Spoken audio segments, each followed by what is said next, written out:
Welcome to video 5 of the component modeling series in Maya 2016. And in this tutorial we're going to start an exercise where we kind of consider some of the things we've learned in this series and learn a few new tools that are in the modeling toolkit. So I'm thinking that we build a teapot. I like to start modeling when I can from a Polygon primitive. I'm just going to throw down a cylinder here to get started. I'm going to move the pivot point to the bottom with the home key and snap to bottom with the V. Then I'm going to snap there. So we're and I want to give us several, I don't know, 4 or 5 subdivisions in the height. I don't know, something like that, so we can have a shape. And I want to give us 14 subdivisions to axis. The reason is that I don't want an edge to be on the axis line. And I'll show you why in a minute. We're going to pull out some of these faces through extrude, and if we had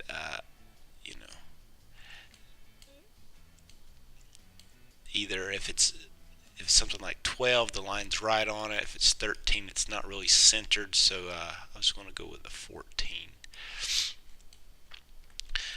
So to begin shaping, first we could do some object level shaping. I don't want my pot completely round. I'd like it squashed just a little bit. And then I want to jump into the side view, and we'll start with this is kind of the wider side. I'm going to right click, go to vertex, to component mode, and I'm just going to circle these and I'm going to pull them in. Now something that's important at this point to consider is when I made that selection, it was not just the vertices in front, but it was also the ones in behind. What I mean by that is when you're modeling, sometimes you're in here and, well, I'm going to select this face right here, and then you start scaling or moving, and what you don't realize is you also selected some faces behind it. So you got to be careful.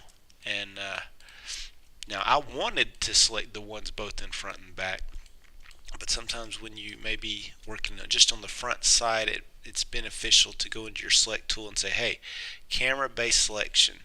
That means if I make a marquee, it's going to show the ones that select the ones the camera sees and not the ones that they don't. And particularly when you're working with vertices, like I think, well, I select that one vertex. In this case I did, but without camera based selection on, I select that one vertex, and I'm also selecting 4 behind. And sometimes when you're modeling, you get in a hurry and you're pulling and you don't realize it, and you're screwing up stuff behind.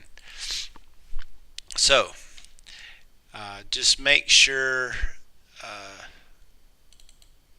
camera based selection is on if you don't want to accidentally select the back ones. But for now, when we're working the side view, we want that off. So I'm going to go back to where it's wider. I'm going to make a large selection. I just want to make a coffee pot that's kind of wide at the bottom, tapers just a little bit, and then maybe gets really narrow at the neck. Kind of squatty here, and I don't know what I'm going to do with this part yet. If I'm going to flare it out, or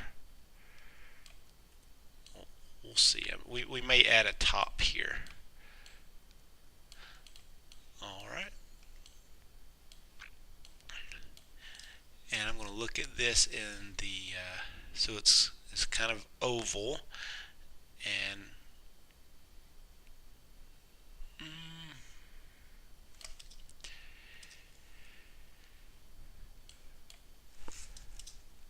oops, make sure I'm in the right one here.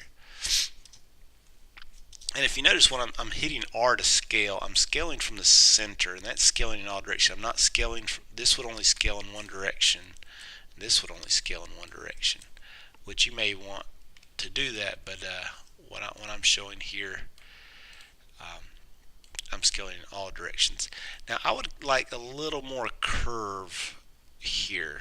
But at this point, if I go back to my inputs and try to add more divisions in the height, it's going to get all wacky.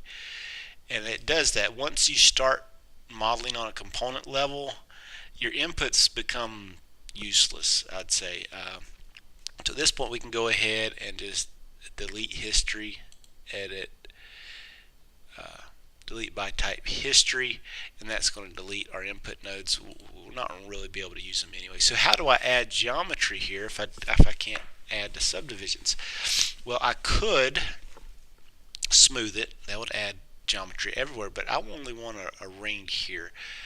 Well, in your mesh, I'm going to go to my custom shelf. In my mesh tools, there's an insert edge loop.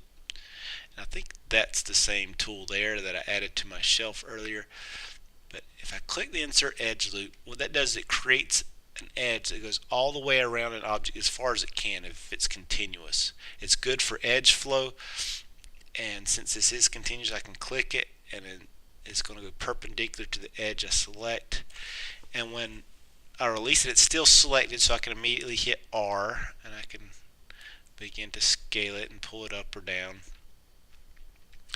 And I'm going to put one as well.